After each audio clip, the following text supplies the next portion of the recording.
Intro. Think you know aviation history? The Wright brothers, Amelia Earhart, the moon landing. But what about the unsung heroes? Forgotten breakthroughs that paved the way for modern flight. Prepare to have your understanding reshaped. We're going to uncover the top 3 pivotal moments you've probably never heard of. This isn't just a list of fun facts, this is a complete re-examination of who we credit with conquering the skies. We'll dig into the evidence, the controversies, and the science. Chapter 1. Alright, let's start with a big one. What if I told you the Wright brothers weren't the first to achieve powered, controlled flight? That's the claim surrounding a German immigrant named Gustav Whitehead. The story goes that on August 14, 1901, over 2 years before Kitty Hawk, Whitehead flew his number 21 aircraft, a bat-winged monoplane that looked like something out of a steampunk dream, for about half a mile over Bridgeport, Connecticut. This wasn't just a hop. Witnesses claimed he made a controlled turn and landed without crashing. It sounds like the definition of first flight, right? So why isn't every airport named after this guy? Well, the evidence is tantalizing but incredibly controversial. We have sworn affidavits from over a dozen witnesses, some of whom described the flight in detail. There are newspaper articles from the time, like one in the Bridgeport Herald, which ran a story with a detailed woodcut illustration of the plane in the air. Supporters point to these contemporary accounts as proof that something incredible happened that day. They argue that Whitehead, a brilliant but eccentric engine builder, had cracked the code. The problem is, the physical evidence is murky. The biggest piece of the puzzle is a missing photograph. One newspaper reported that a photo of the flight was taken and would be displayed in a local shop window. But that photo has never been found. It's the holy grail for Whitehead supporters and the biggest point of contention for skeptics. Without that clear, unambiguous photographic proof, the mainstream historical narrative has been incredibly difficult to change. It's a classic case of eyewitness testimony versus the demand for hard, scientific proof. The counter-argument, and it's a strong one, comes from the Smithsonian Institution and supporters of the Wrights. They point out that Whitehead's own designs and engines seemed underpowered for sustained flight based on our modern understanding of aerodynamics. They also highlight a controversial contract the Smithsonian made with the Wright estate in 1948 to acquire the 1903 Flyer.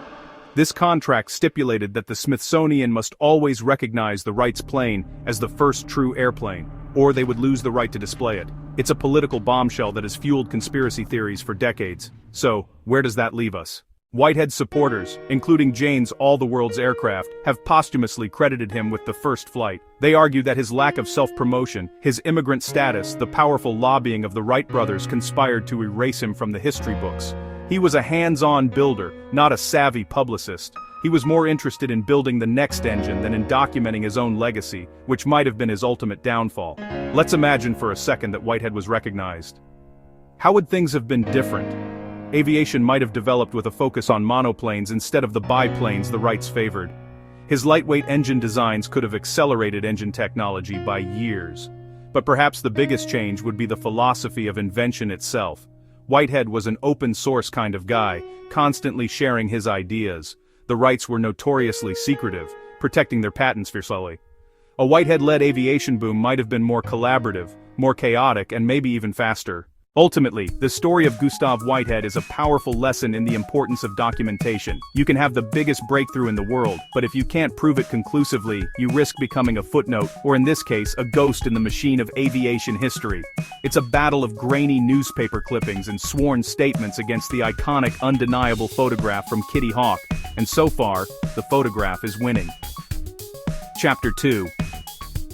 Before anyone could even dream of bolting an engine to a pair of wings, they first had to solve a much more fundamental problem: how to actually stay in the air. This is where the story of Otto Lilienthal, the glider king, begins. 1890s Germany. Others sketched fantastical machines. Lilienthal built gliders, over a dozen different models. He repeatedly launched from a man-made hill near Berlin. This wasn't daredevilry, it was science. He believed flight had to be learned, not just invented. He insisted, you must master gliding before adding power. Methodical, data-driven, more than 2,000 documented flights, gathering empirical data with every glide.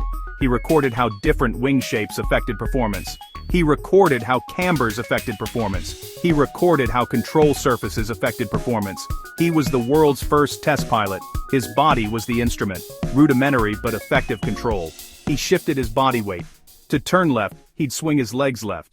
To pitch the nose up, he'd shift his torso forward. To pitch the nose down, he'd shift his torso back. It was basically hang gliding. He published his findings in Bird Flight as the Basis of Aviation, 1889, pages full of tables and diagrams. The book became the Bible for the next generation. The Wrights read his book.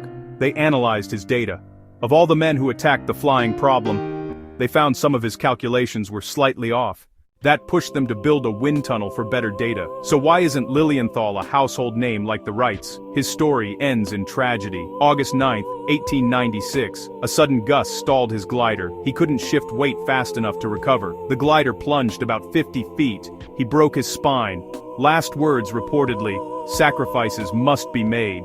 He died the next day. His death shocked the aviation community. Some gave up, others doubled down. The Wrights saw weight shifting as a fatal flaw.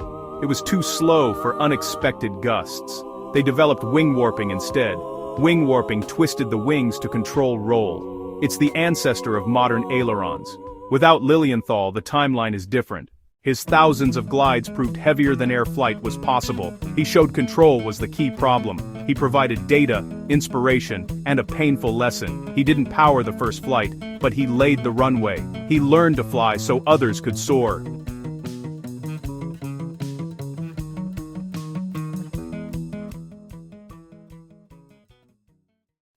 Chapter 3.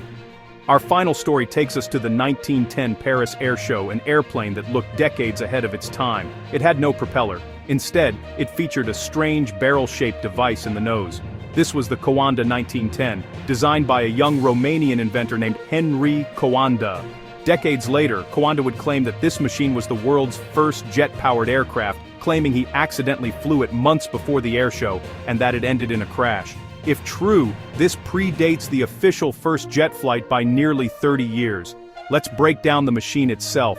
The power source wasn't a true jet engine as we know it today. It was a thermojet, a hybrid design. A conventional piston engine inside the fuselage turned a multi-bladed fan in the nose which sucked in air. This compressed air was then ducted past 2 fuel injectors and into 2 combustion chambers, where it was ignited.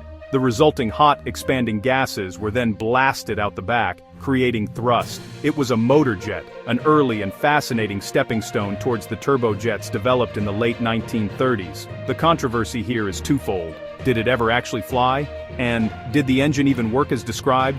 Coanda's story of the accidental first flight is a dramatic one. He claimed that during a ground test, the engine produced far more power than he expected.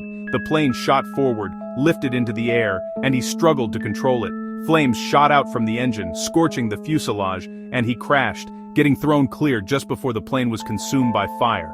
It's a fantastic story, but there are no contemporary witnesses or evidence to support it. Skeptics argue that the flight never happened.